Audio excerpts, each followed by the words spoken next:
Ever since we got the overview for the Warden revamp in the Lord of the Rings Online, I have been wondering what the class will actually look like after this update. Well, thankfully, the LOTRO developer on Mac Mahal has us covered. So as we wait for the beta, which is expected in a couple weeks, let's check out the preview of the Warden changes. By the way, as we get into this, I would appreciate any feedback you all have on the format, but I'll get into more details on that later. So to overview how the Warden is going to look after this update. So first of all, the ranged gambits, or the ones that are in the assailment stance, will have different effects than what they have now, but it should be more consistent to the melee and the fray stance gambits.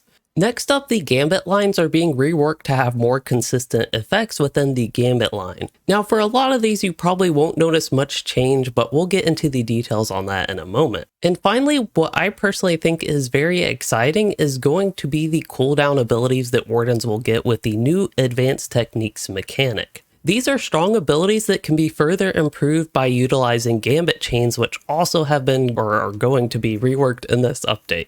And finally, we will see some general changes to the Javelin abilities and ranged gambits. Again, the Assailment stands for the Warden, as well as the yellow line, which is also called Assailment, that trait tree as well. Speaking of the yellow line, I don't think I've yet mentioned, but yes, the yellow line is going to be removed in this update as a specialization, but it will still have supplemental traits that you can put points into. So in a very broad sense, that is the short version of how the Warden is going to look after this update. And now, to get into more details, let's take a deeper dive into the developer's post on the Warden revamp. So for general Gambit changes, the first details that we get is the ranged version of Gambits, or the ones in the Assailment stance, will have the same effect as the ones in the fray, the melee stance. I actually think that is a great consistency change, because sometimes it could actually be hard to remember which gambits were the range version or which effect they had in the range version versus which effect they had in the melee version. An easy example for me is the outgoing damage debuff that you could get in the Assailment of the 1-3 or Spear Fist Gambit line. Rather, that would technically be Javelin Fist Gambit line because it was ranged. That would apply an outgoing damage debuff, but in the melee stance, it would actually apply, the first one would apply a single target morale tap. The second one, which was Combination Strike, would just do 2 attacks for very little damage, let's be honest. And the third one, Boar's Rush, would have a chance to daze when you're in the melee stance. So I think I'm really going to look forward to the consistency between the melee and ranged version of these gambits. Now there's one example that the developer comments here with the Unerring Strike, and this is one that I honestly thought actually made sense before, because as they say here, it applies nearly identical dots in its 2 versions. I thought that one made sense because they actually had a similar effect between them. They weren't the exact same, but they did 2 bleeds. But I think what this post implies, but doesn't necessarily directly state, is that they will actually have the exact same effect between the melee and range versions. So if one applies a bleed in the melee version, it will be the exact same dot in the range version, so you cannot stack them. I am guessing that that was what they are getting at, but for me, that is only a guess at this point. I'm also curious what that means for heals. So for example, right now you can do the melee version of the gambits and get the melee version of the heal, and you can stack the range version of those gambits and get the ranged version of the heal and stack them. That can actually sometimes be useful in surviving in certain situations, so we'll maybe have to adapt if that's no longer possible.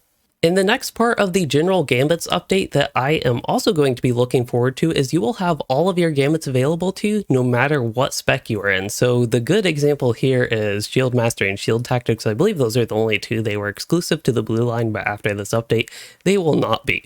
Also, Shield Tactics will no longer have an inherent 10-second cooldown, which is nice because no other Gambits have cooldown, so that is just an overall consistency change, and I think it will help the Warden being able to use that without that hidden cooldown on, I think that's the stun immunity, if I remember correctly, but it has actually been a minute since I have checked.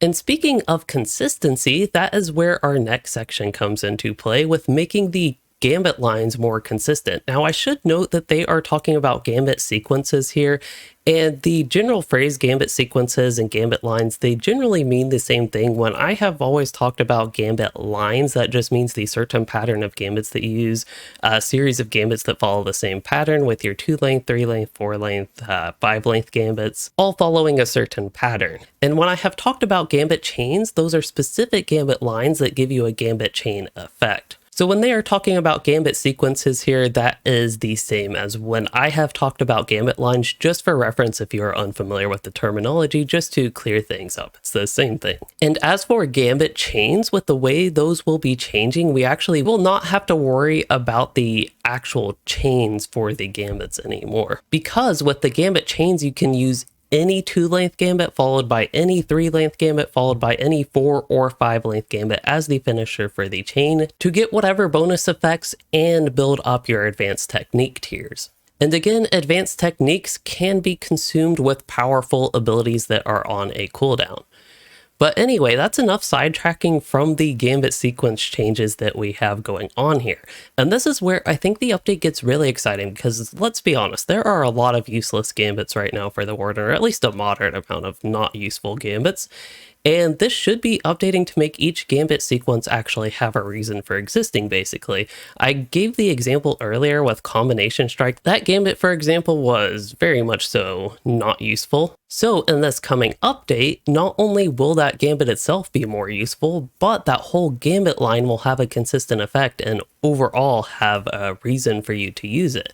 So with that, Offensive Strike through Unseen Strike, I don't remember Unseen Strike actually being a Gambit. Now, Unseen Strike is actually not currently a Gambit, so it sounds like they're planning to add a new Gambit in this update as well. We might even see that. I believe Cauterizing Steel would be a new Gambit as well here. And Spear of Fate, that's actually going to be another new Gambit. Maybe these are going to be 5-length Gambits in these sequences. That would actually be really exciting.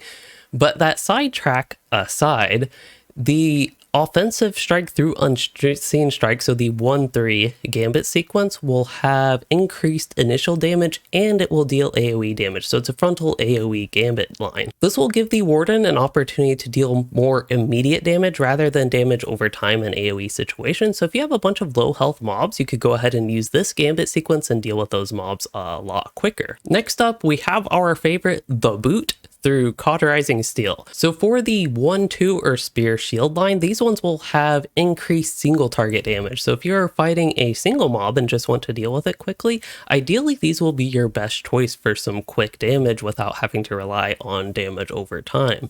Although I'm kind of curious if these will still interrupt. I'm wondering what they are planning to do with interrupts, because Wardens could actually spam interrupts with your Gambits. At least spam in the sense that you could actually spam Gambits, but they do have that one ability that has a relatively short cooldown for an interrupt now. So we'll have to wait for the beta to actually play with that in game. But next up we have our Persevere through Restoration Gambit line. So this one just gives you a heal. It says Persevere will give you a minor buff, but otherwise the sequence, okay, it's going to be focused entirely on personal healing, so still self heals with that Gambit line. Now I'm kind of curious, they talked about wanting them to have consistent effects, so I wonder why Persevere itself will only give a minor buff. That sounds like we're starting to approach into inconsistent territory. Not that I think it's really bad that that specific Gambit would also give you a minor buff, but I thought I would just point that out. Moving on, we have the Shield Fist or 2-3 Gambit line, and with this one, that's going to be entirely focused on personal defensive buffs, and once again that says besides Conviction. So Conviction right now also gives a fellowship-wide heal. It's not the strongest heal, but you know, it's something. So again, I don't think this slight bit of inconsistency is a problem, and I would love to see Conviction actually stay pretty similar to the effect that it has just because it's really fun. But this is another Gambit line that will stay pretty familiar to us. Now, where we have Precise Blow through Spear of Fate, the Fist Spear Gambit line, so this is going to be 3-1 now. This one will do light damage over time, single target damage over time, just to specify. And it does say this will actually pulse faster than your other dots, so this is like the fast pulsing damage over time Gambits for you, and I think that concept is interesting, that it's faster paced than maybe your bleeds or even your AoE damage over time. Also, as a note for people that play Warden and PvMP, the bleeds will not actually be cleansable, so your creeps won't be able to remove that, which is nice, at least for the Warden. Anyway, next up we have the good old Fist Shield or 3-2 Gambit line, which does some great AoE damage over time, and hey, guess what? That's what they still do. Something that I like, it's of course, to me, I'm like, okay, my level of concern jumps up when I see that the I see the word weaker, but I will say in this case, it makes sense. So right now, the AoE light damage over time Gambit line, so the Fish Shield Gambit line, is actually really strong and does a ton of damage, sometimes more than your single target Gambits. That obviously doesn't make too much sense from a balance standpoint. So coming in this update, these will be weaker than the single target Gambits. Again, I think that makes sense, but it will be a little bit sad because to me, the impression I get is that Warden AoE damage will be nerfed. So I'm hoping that is not the case. And maybe instead of the AoE damage being nerfed, we can think about it as the single target damage being buffed. But of course, we will see when the update actually arrives. On that note, I haven't seen anything talking specific about balance if they wanted to relatively nerf Warden AoE damage and relatively buff their single target damage, or even the other way around. We don't have too much information on the goals in terms of that. And that is also obviously something that's going to be forever tweaked even after this revamp. Now, there are a few other Gambit lines or Gambit sequences that we did not have details about. One that I'm curious is the single target bleed line. So that'd be Power Attack, Mighty Blow, followed by Unerring Strike, what that will look like in this update. There's also the utility line is what I would call it with... Yes, I actually forgot the name of that Gambit for a moment, but Reversal, the one that removes corruption, so that's 132. Then you have 132... You know what? This is an old resource of mine, but sometimes even I have a hard time remembering the actual names of the Gambits instead of just calling them by their quick number, which is like 132. But yes, for this Gambit line, we did not get any information, the utility one. So Reversal is the one that removes corruption. That's going to be 132 or Spear, Fish, Shield. And same with Android Maneuver, that one reduces your attack duration. And then finally, Warden Triumph increases your outgoing damage. So we did not get any information for this Gambit line as well. And while we're here, we also didn't get anything about the Dark Before Dawn, and we also do have some power changes, just how power will come into effect with your combat and LOTRO coming up in the relatively near future, it sounds like. So I would be interested to see how the Dark Before Dawn could play into that, although overall I'm still kind of skeptical on liking any sort of power change in LOTRO besides just like making it a complete non-mechanic, to be honest. But setting that aside, let's continue with the Warden changes. By the way, while we have this visual up, it's actually a great resource just to talk about some of the things coming. So this is going to be the boot through, I think, Cauterizing Steel, something like that, that will have a new Gambit at the end. It sounds like this is what the line currently does, and similar with the Offensive Strike through Boar's Rush, and that will also have a new Gambit, it sounds like. So even though this is an old resource, I believe this is still the same basic effects that the Gambits currently have.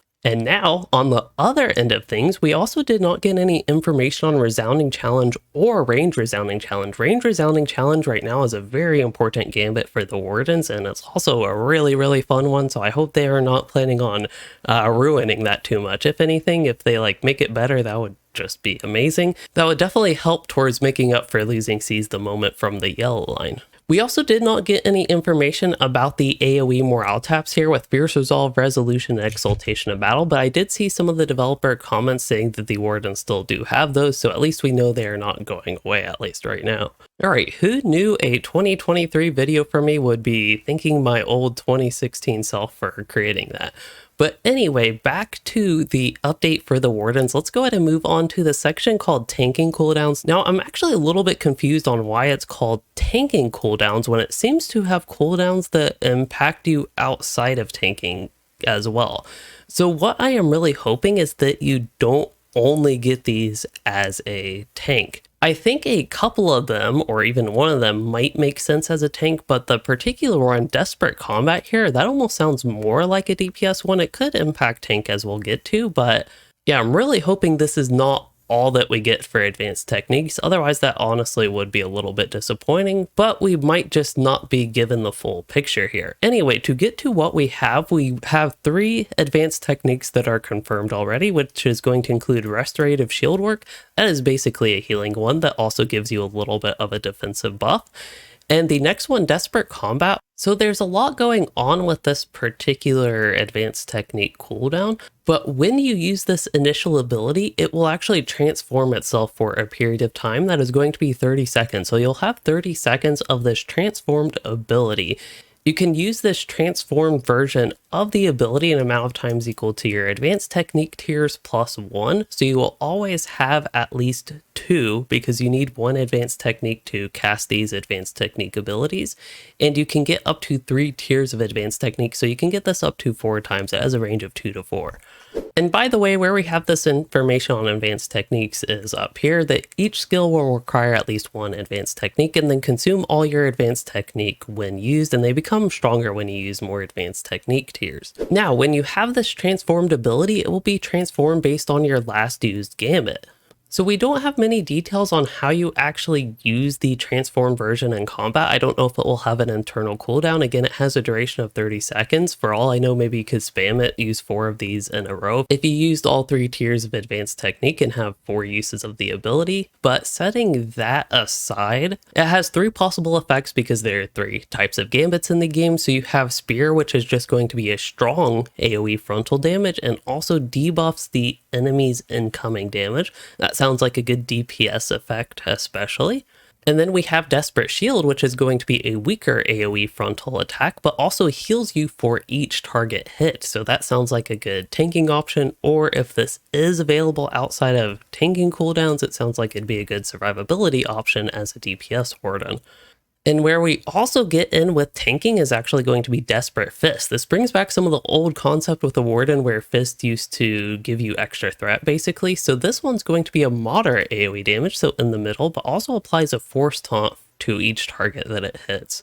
And while you have the transform version of this advanced technique, Desperate Combat, you can actually change that by just using a different gambit. So you can actually cycle through these if you want, or get different effects during that 30-second duration.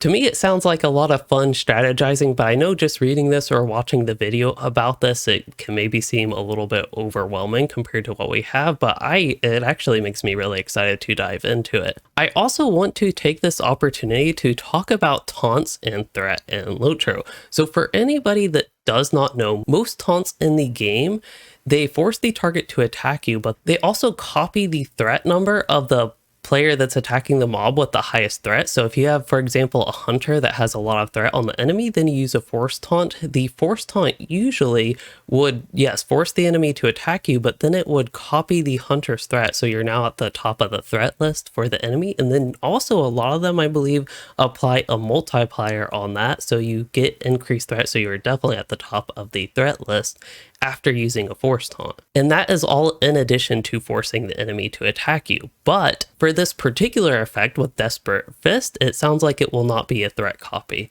The reason I dive into this is because one thing I would love to see in the game is something that actually indicates this is how threat works. In particular, if abilities have this inconsistent effect, force taunts, I mean being inconsistent, whether they are a threat copy or not a threat copy, have different threat multipliers and all sorts of things like that, I think it should be clearly indicated in game. This is something that is fairly hidden, and you have to rely on other things than what they actually tell you in game to actually find any of this information out, which is not ideal to say the least.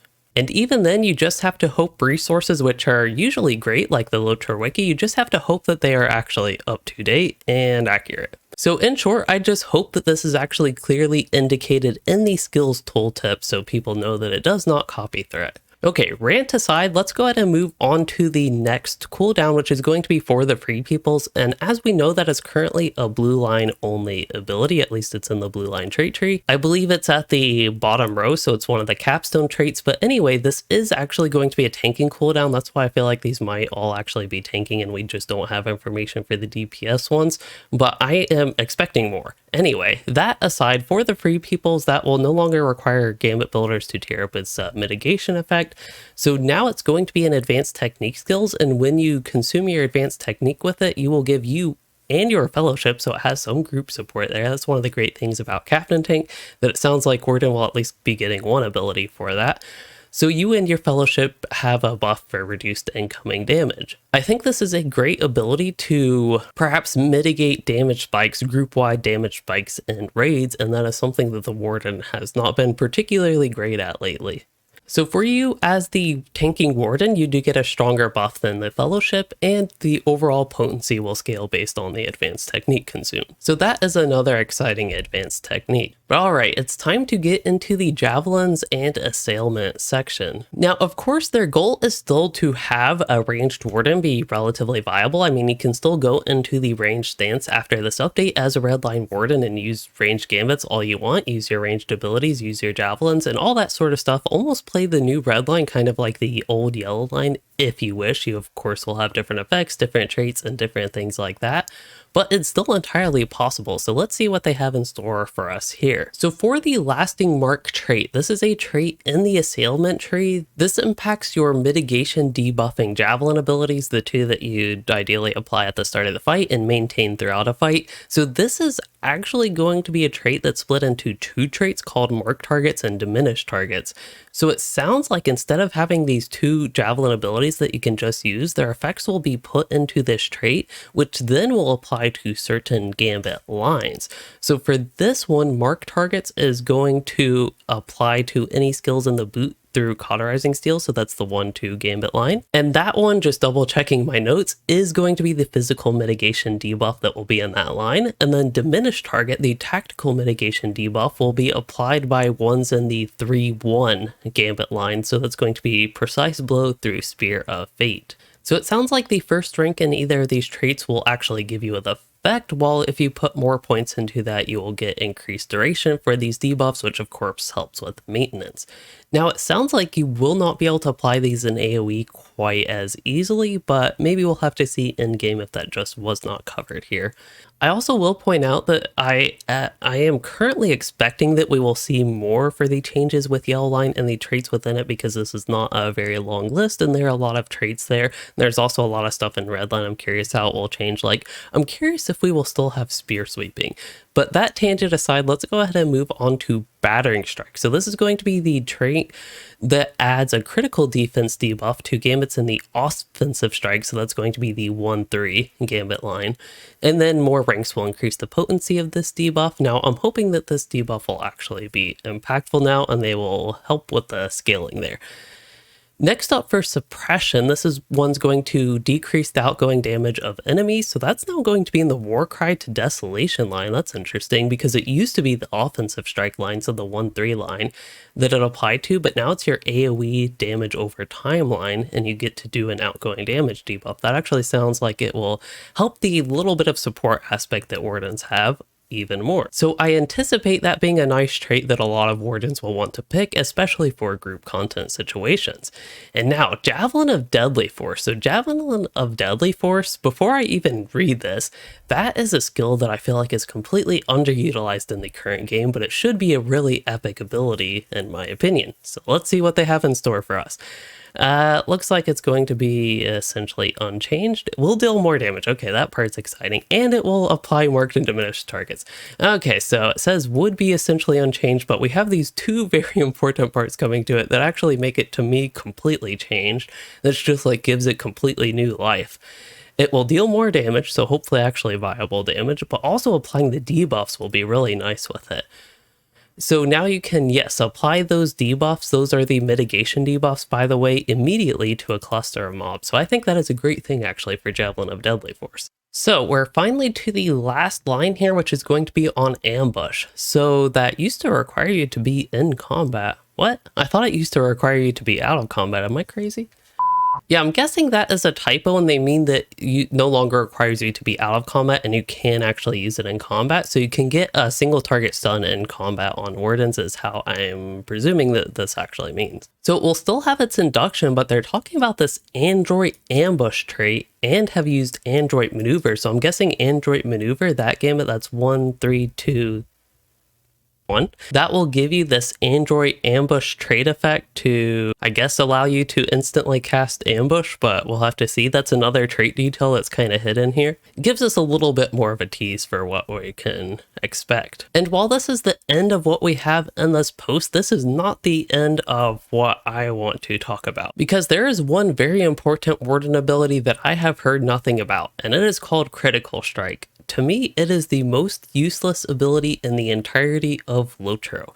And I am just wondering what is going to happen to it. So I think there are a few different actually exciting possibilities besides just deleting the ability from the game, which I think would be a perfectly fine solution, but perhaps a better one would be to actually convert it into an advanced technique and somehow have it actually live up to the name of critical strike and give you a lot of critical damage to an enemy, perhaps consuming advanced techniques. It could just be a lot of crit damage, good burst damage on the Warden, but there are a lot of different things like that they could do. So I know I've already talked about expecting more for advanced techniques, so perhaps we could look for critical strike in that, and if not, I still think that would be a great idea for the future. Okay, and I realize this has been a relatively long video as we took a deep dive into what the Warden will look like after this revamp, but I did promise that I would get into more on the feedback about this video format. So some viewers might have noticed that I've actually been experimenting with a little bit different formats for my LOTRO news type videos lately.